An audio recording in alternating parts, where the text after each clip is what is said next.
In this video, I am going to graph f of x equals negative 2 sine 3x. First, we're going to find the amplitude and period in order to graph this function. So amplitude, it's gonna be the number in front of sine or cosine, if we have a sine or cosine function. And the number 3, we're gonna label as b, and that's gonna help us with the period. So first, amplitude. I'm gonna write a equals, and amplitude is the absolute value of the number, in this case, absolute value of negative 2, which is 2. Now period. So period is going to be, as you know, for sine and cosine is 2 pi.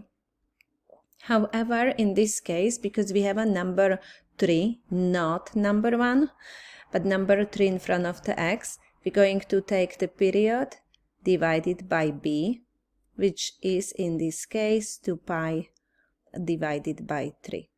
Okay, so again, we're gonna label a and b. A is amplitude. This number in front of the x is gonna help you to find the period. So then, let's see, if I wanna graph this, I will have 0 here. Amplitude is gonna be 2, my lowest point is gonna be negative 2, and I know that my period is going to be 2 pi 3 in this case. 2 pi over 3, I'm sorry, 2 pi over 3. Now, to graph this function, we need to have more points, or they also called key points or steps. Let me just kind of make them more spread out here. Somewhere here, here, here. So we wanna know what those values are, because since the period now is not 2 pi, we can write pi over 2 and 3 pi over 2. Now those values are changing, and what we can do is to find those values. I'm going to write those steps. So we have steps. Some textbooks call them key points, so I'm calling them steps. It's easier to write. And what we do is we're gonna take the period. So I'm just gonna first write it down. We take the period and we're gonna divide by 4, because we have 1, 2, 3, 4 different values. So we're gonna always split it in 4 if we wanna graph one whole cycle or one period of the function. So now the steps are, in this case, I'm gonna take the period that I got, 2 pi over 3. So I have 2 pi over 3 and divided by 4. Now that doesn't look very good, right? So I'm just gonna write 4 over 1. So now notice that, and I'm just gonna erase this part here so it's not confusing here. Okay, so now I'm gonna show you how you can divide fractions when you have a fraction divided by another fraction. I know that here if you are in United States, you learn to write down the first fraction and then multiply by flipping the second fraction. But I'm gonna show you a trick if the fractions are set up this way.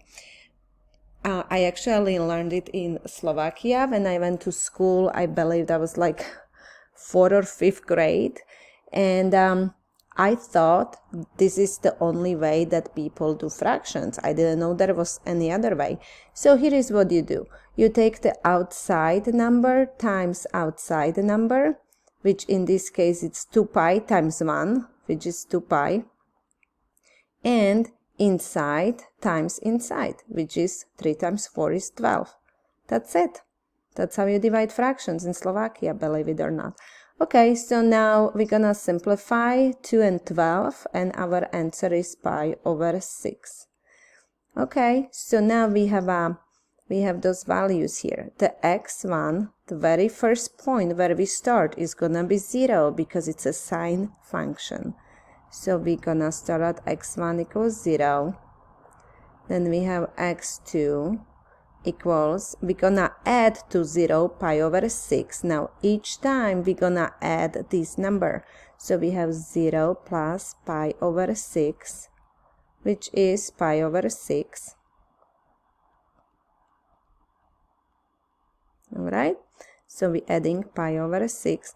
And each time we add pi over 6. So now you will have a 2 pi over 6. So x3 is going to be pi over 6 plus pi over 6.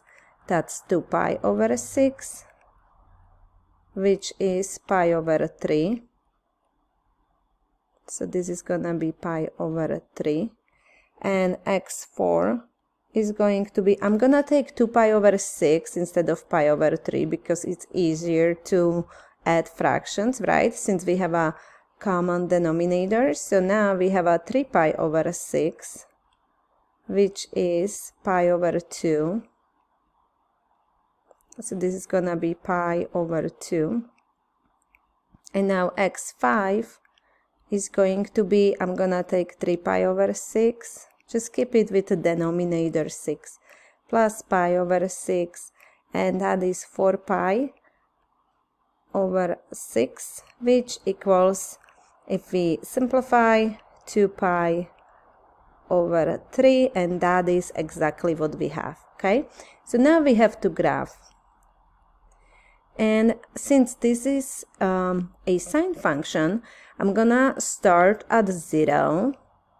But now we have a -2. When we have a negative number, we are going to go down to -2, back up here to 2, and back down to 0. Okay, so and then you're gonna try to connect the points, kind of like creating a curve rather than triangles. I know it's not easy, but just kind of approximately. Okay. So, and that's it. That's the f of x equals -2 sine 3x function. I hope this was helpful. Please let me know if there is anything you would like me to graph or to solve.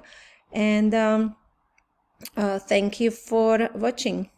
And I hope that was helpful.